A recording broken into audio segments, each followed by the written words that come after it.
네, 매주 월요일 한 주간의 부동산 이슈를 점검해보는 시간, 부동산 경기 시점. 오늘도 김경기 경제부장 나오셨습니다. 어서 오세요. 안녕하세요. 네, 먼저 저희 첫 번째 키워드부터 빨리 보겠습니다.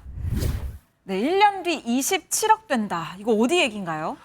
요즘 뭐 이 동네 얘기 안 하면 이 부동산 얘기가 안 됩니다. 네. 동탄이에요, 동탄. 그렇군요. 화성 동탄 신도시인데 제가 왜 1년 뒤 27억이 된다 그랬냐 하면 지금 10억이라고 했을 때 네. 1년 뒤에 지금처럼 오르면 27억이 된다는 얘기입니다. 그렇습니다. 네, 일단 사례부터 한번 들어볼까요? 이게 이 동탄역 롯데캐슬이라고 네. 이 동탄역 그러니까 저 GTX-A와 SRT 동탄역에 바로 붙어 있는 주상복합 아파트예요. 네. 이게 백화점이랑도 같이 있는 그 아파트인데 그래서 그 이 동탄 신도시 동탄구의 대장주 아파트인데 네. 지난달 7일에 20억 8천만 원이었어요. 국민평형 네. 전용 8사가. 그런데 한 달 만에 22억 2,500만 원. 거의 1억 5천만 원, 예, 1억 5천만 원 가까이 올랐다고 합니다. 네. 뭐 이게 오른 그런 뭐 그 정도의 문제가 아니고 뭐 보겠다는 사람이 너무 많대요. 네. 예, 그래서 뭐 주말에 이 동탄 아파트를 뭐 보러 가야 된다 이러면 뭐 거의 뭐 10집을 한꺼번에 보여주는 경우도 있다고 그러고 네. 뭐 부동산 중개업소에서 하는 얘기는 너무 많이 몰려서 그래서 뭐 세 집 이런 식으로 해서 뭐 단체로 이렇게 단체로 집 보여주기로 했다. 뭐 이런 얘기까지 나올 정도예요. 네. 지금 이제 그래프도 나왔지만 지금 그 지난주 전주 대비 동탄 아파트값 상승률이 1.98%거든요. 이게 한 주 만에인 거잖아요. 예.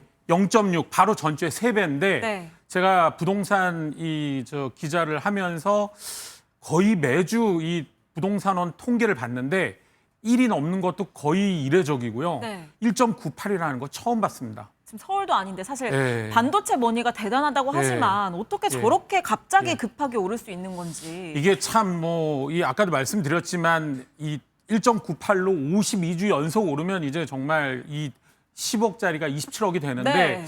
이렇게 그 동탄 아파트값이 크게 뛴 이유는 크게 세 가지로 볼 수 있다 그럽니다. 네. 일단 가장 먼저 이 첫 번째는 역시 반도체 머니겠죠. 그렇죠. 예, 뭐 주식도 많이 뛰었고요. 네. 성과급에 그다음에 또 사내 대출도 뭐 지금 삼성 같은 경우에 한 명당 5억씩 저금리로 대출을 해주겠다. 맞아요. 1%대로. 만약에 부부가 둘 다 사내 부부라면. 사내 부부라면 10억 가까이 대출이 나온다는 얘기예요. 네. 그게 가장 일단 크고요. 그리고 또 이 두 번째는 그 교통망입니다. 이 아까도 잠깐 지도에 나왔는데 그 GTX-A 그 동탄역 그게 이제 지금까지는 그 수서로 가는 그 SRT밖에 없었는데 최근에 이제 GTX-A가 얼마 전에 수서까지 개통을 했고 네. 이제 올해는 서울역으로 해가지고 파주까지 가는 길이 개통이 되거든요. 예, 일단 계획이 그렇게 돼요. 교통도 좋아지죠. 거기다가 이 서울이나 이런 지역과 달리 동탄은 규제가 없습니다. 네. 동탄은 비규제 지역이에요. 그렇다 보니 이런 세 가지가 맞물리면서 동탄 아파트값이 급등을 했는데 네. 그래서 이제 지금 나오는 얘기는 이렇게 역대급으로 오르는데 비규제를 계속 두는 게 맞는 것이냐. 그렇군요. 그래서 이제 규제 지역을 지정해야 되는 것 아니냐 이런 얘기도 나오고요. 네. 그리고 아까 말씀드린 사내 대출 이거 아무리 사내 대출이지만 네. 5억씩 이거 이렇게 1%로 저금리를 해주는 거 그렇죠. 은행 대출은 제한하고 있는데. 예, 이거 좀 어느 정도 규제가 필요하다. 이래서 이제 금융당국에서도 이 부분을 들여다보고 있습니다. 그래서 아마 이 두 개에 대해선 그 비규제 지역과 사내 대출은 어느 정도 이제 좀 그 규제책이 네. 나올 것 같아요. 예. 네, 새로운 대책이 조만간 나올 것 같습니다. 다음 키워드도 보겠습니다. 네, 이번엔 희망고문 끝낼까인데요. 희망고문 하면 아무래도 개발 이슈가 딱 떠오르거든요. 서울의 대표적인 희망 고문은 전철입니다. 네. 예, 이 희망 고문 이거 경전철 얘기예요. 이 경전철이 원래 이 추진을 하다가 일부 뭐 예를 들어 이 신림선이나 이런 어떤 동북선 뭐 우이신설선 요 정도 몇 개는 네. 됐는데 나머지 지금 안 되고 있거든요. 그래서 대표적으로 뭐 이 서부선이나 네. 서부선이 이제 작년에 결국은 민자가 이제 좌초되면서 지금 현재 이제 사업이 이제 중단된 네. 그런 상황이고요. 그리고 목동선도 안 되고 있었고 강북 횡당선은 그 예비 타당성 조사 이 예타가 안 나왔어요. 네네. 그래서 안 됐고 이런 여러 가지 그 서울에 그 안 되던 경전철이 있었거든요. 사업이 지지부진한. 그게 이제 희망 고문을 했는데 이제 이 얼마 전에 지난주에 서울시가 이제 이 오세훈 시장 재선 이후로 다시 이제 경전철 계획을 발표를 했습니다. 그래서 네. 이제 가장 대표적으로 일단 볼 거는 이 강북 횡단선입니다. 네. 이게 그러니까 이 목동에서 이 강북 지역이 강남보다는 좀 전철이 약하잖아요. 그렇죠. 예, 그렇다 보니 이 강북을 횡단하는 이 경전철을 만들겠다. 네. 이 요런 계획을 세웠는데 그때 예타가 안 나와서 안 됐어요. 그래서 네. 이제 좀 바꿔서 그 전에는 월드컵 경기장 쪽으로 이 목동에서 바로 올라가는 거를 네. 직장인 수요가 많은 상암을 거쳐 가지고 요렇게 가는 쪽으로 좀 둘러서 가기로 예, 했군요. 조금 선형을 좀 직장 밀집 지역 쪽으로 이렇게 약간 틀었고요. 네. 그리고 중간중간에 한 역을 2개 정도 빼면서 약간 사업성을 높였다고 합니다. 네. 그리고 이제 다음에 볼 게 이 서남선입니다.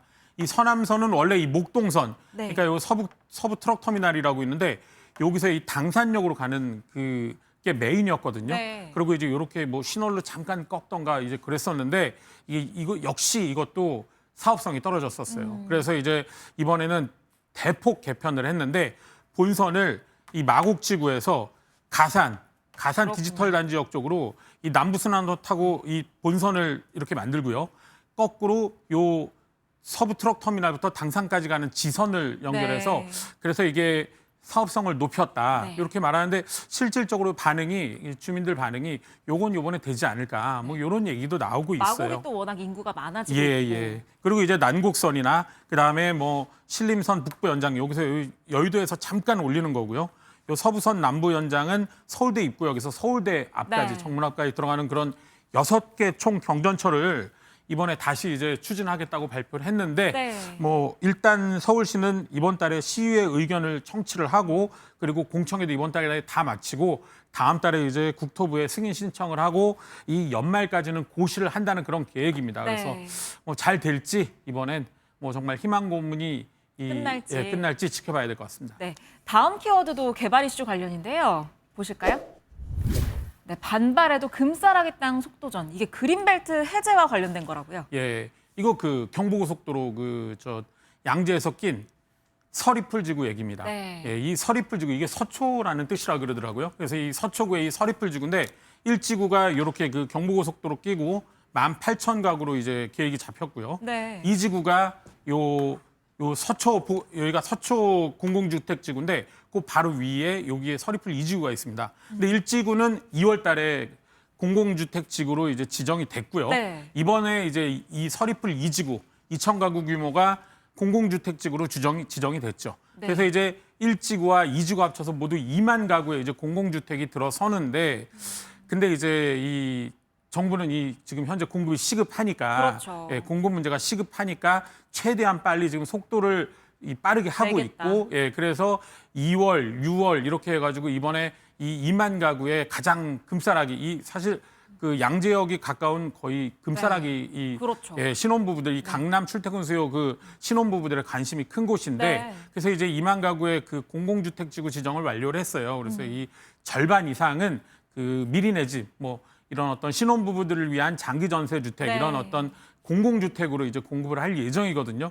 근데 이제 문제가 이 동네 지역 지금 현재 원주민들이 반대가 여전히 있어요. 네, 그러니까요. 예, 그래서 이게 현수막도 걸려 있고 여전히 지금 반대를 하고 있어서 과연 지금 뭐 착공 목표는 31년인데. 28년 12월에 착공하고 31년에 입주하는 게 목표인데 그거대로 이렇게 이 계획대로 그 사업이 잘 진행될지는 좀 지켜봐야 될 것 같습니다. 네, 이게 문제인 게 집값도 집값인데 지금 전세값이 너무 많이 오르고 있잖아요.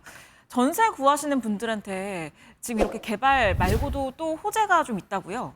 예, 그러니까 지금 그 전세 가격이 굉장히 이제 상승세가 네. 약간 좀 고공행진을 하고 있어요. 예, 뭐 거의 뭐 지금 몇십 주째 뭐 상승을 이어가고 있다 하고 있는데 그렇죠. 그 뭐 여러 가지 이유가 있지만 그 중에 이제 가장 큰 이유 중에 하나는 물량이 부족하다는 거거든요. 네. 올해 서울 아파트 입주 물량이 많지 않다. 이런 뭐 그런 이유가 가장 큰데 아까 전 그림을 좀 보여주시면 올해 이제 드디어 연말까지 2,000가구 이상의 세 개의 대단지 아파트가 이제 서울에서 네. 입주에 들어갑니다. 가장 먼저는 이제 반포예요. 네. 예, 반포 2주구, 반포 주공 1단지 2주구를 그 재건축한 아파트인데 2,090가구가 이제 입주를 하고요. 이게 8월에 가고 9월에는 방배동에서 3,000가구가 입주에 들어가고요. 네. 10월 말에는 이게 저 불광역 인근의 그 대조동이라는 곳이거든요. 여기도 이제 이 저 재개발한 건데 2,400여 가구가 이제 아파트 입주에 들어갑니다. 이렇게 네. 또 아파트 입주가 들어가면 대단지 물건이 쏟아지니까 그러다 보니 뭐 저 실입주도 하시지만 보통 세를 놓는 경우도 그렇죠. 많다 보니까 이제 전월세 수요가 그러니까 전월세 공급이 늘면서 가격이 원래 자연스럽게 초기에는 떨어지는 게 보통 이제 일반적인데 그런데 지금 가격들을 보면 뭐 18억, 14억, 강북인데도 7억. 맞아요. 예. 감당이 안 지금 될 것 뭐 같아요. 분위기 보면 일단 그 주변에 워낙 전세 가격이 많이 올라 있는 네. 그런 상태니까 집주인들이 아 나도 이 정도는 더 받을 수 있을 거야 이런 좀 생각을 하시는 것 같아요. 네. 그래서 지금 보면은 뭐 반포는 뭐 거의 18억대, 국민평형 전용 84가 18억대 가고 있고요. 방배도 14억 정도에 나오고 네. 있습니다. 예. 그리고 이 불광도 7억대인데 7억대는 뭐 굉장히 저층이고요.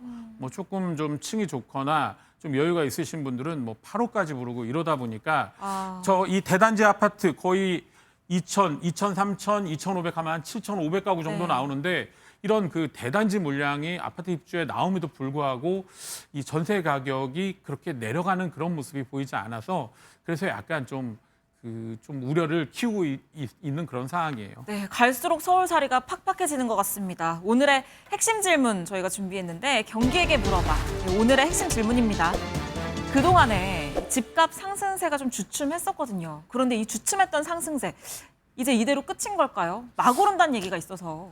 그 지금 지도에도 그 그래프에도 나오는데 이 셋째 주가 5월 9일 그 양도세 중과가 네. 종료된 이후에 조금 더 오르다가 정점을 찍은 게 5월 셋째 주고요. 네. 그다음에 이제 넷째 주부터 이제 하락을 했습니다. 그래서 네. 제가 드디어 살 사람은 다 샀고 팔 사람은 높은 가격에 내놨기 때문에 거래가 멈추면서 가격 상승률도 주춤해질 것이다. 네. 라고 해서 제가 첫 번째는 맞췄어요. 그래가지고 맞췄네.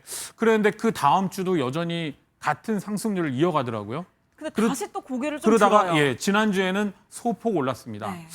그래서 이제 제가 또 이 주변에 있는 또 이런 그 부동산 관계자들을 보니까 노원 쪽이나 이런 데서는 물건을 보러 온다고 하더라고요. 수요자들이. 네. 저가 물건을 중심으로 전세 가격이나 또 전세가 일단 많지 않고 월세도 이 가격이 높다 보니까 매매를 보러 온다 그러더라고요. 그래서 네. 생각보다 관망세가 빨리 끝나지 않을까. 그래서 이 매매 가격이 좀 숨고르기가 생각보다 빨리 끝나고 다시 이 상승세가 커지는 것 아닌지 네.